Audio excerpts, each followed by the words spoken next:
ministre du Commerce, Ourbiselaf Ourbis, a tenu à l'hôtel Sheraton de Djibouti un atelier national de consultation consacré à l'initiative de la Corne d'Afrique pour le développement du commerce et de l'intégration économique. Une plateforme régionale visant à renforcer une coopération économique et commerciale entre les pays de la région. Cette rencontre de haut niveau qui a réuni les principaux acteurs institutionnels concernés par les questions du commerce et d'intégration régionale et de facilitation des échanges. Ont notamment pris part à ces travaux Abdelazar Ahmed Idriss, secrétaire général du ministère de l'économie et des finances chargé de l'industrie, ainsi que le directeur de l'Agence nationale du tourisme, le directeur de l'Agence djiboutienne des normes et de la qualité, ainsi que de nombreux responsables issus des ministères et organismes partenaires impliqués de la mise en œuvre de cette initiative régionale. L'objectif de cet atelier étant d'examiner et de valider les projets de déclaration ministérielle relatifs à la création d'un comité régional et de facilitation des échanges. Pour moi, un honneur de vous accueillir ce matin au nom de la coopération allemande et de la GIC à l'ouverture de ces ateliers consacrés au pilier commerce de l'initiative pour la Corne de l'Afrique. Permettez-moi de remercier d'abord le ministre du Commerce et du Transport pour son accueil et son engagement. Votre présence, Monsieur le ministre, dit l'importance que la République de Djibouti accorde à l'intégration régionale et à la facilitation des échanges. La Corne de l'Afrique est, depuis toujours, une terre de passage, une seule entre l'Afrique, l'Asie et l'Europe, où les routes de la mer croisent celles des hommes et des femmes.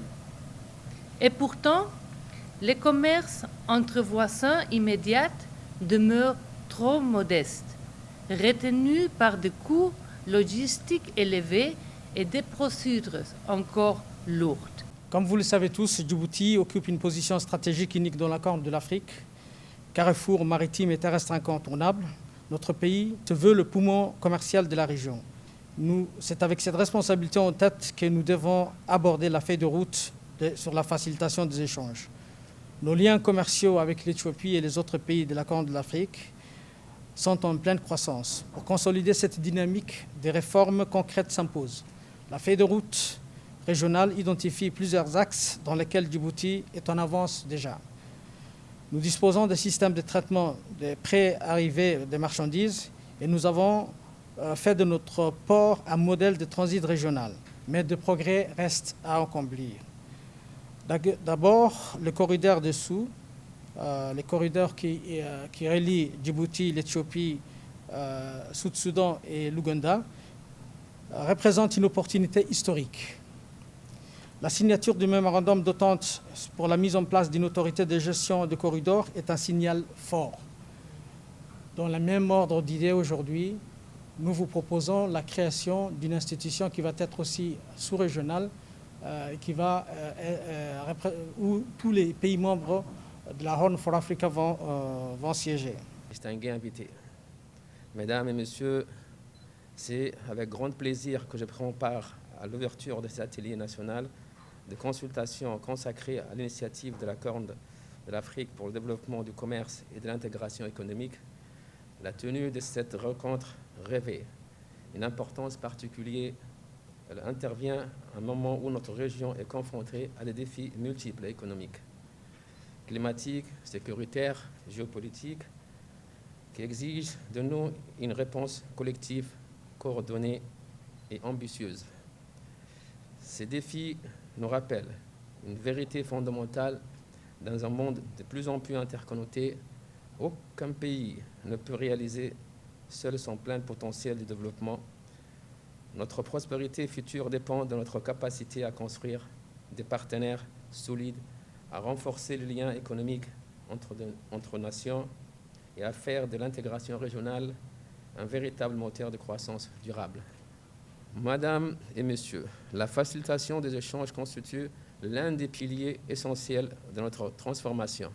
Réduire les obstacles au commerce, moderniser les procédures administratives, renforcer la connectivité régionale et améliorer l'environnement des affaires ne se font pas de simples réformes techniques.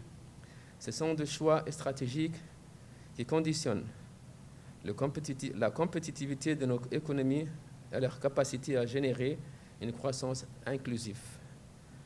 Pour la République du Djibouti, cette ambition est au cœur de la vision Djibouti 2035,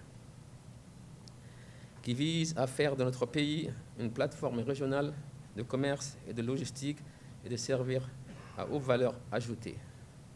Les investissements considérables réalisés dans les infrastructures portières, ferroviaires, routières, logistiques ont permis à Djibouti de se positionner comme une porte d'entrée stratégique vers les marchés régionaux et internationaux. Madame et Messieurs, l'atelier que nous réunissons aujourd'hui marque une étape importante dans cette dynamique. Les consultations qui seront menées permettront d'identifier les priorités nationales, de mieux cerner les contraintes auxquelles sont confrontés les acteurs économiques et de définir des interventions concrètes susceptibles d'accélérer la facilitation des échanges et l'intégration régionale. Je suis convaincu que les réflexions qui émergeront de cette rencontre contribueront à l'élaboration d'un programme ambitieux, réaliste et porteur de résultats concrets pour notre pays, ainsi que pour l'ensemble de la région de la Corne d'Afrique.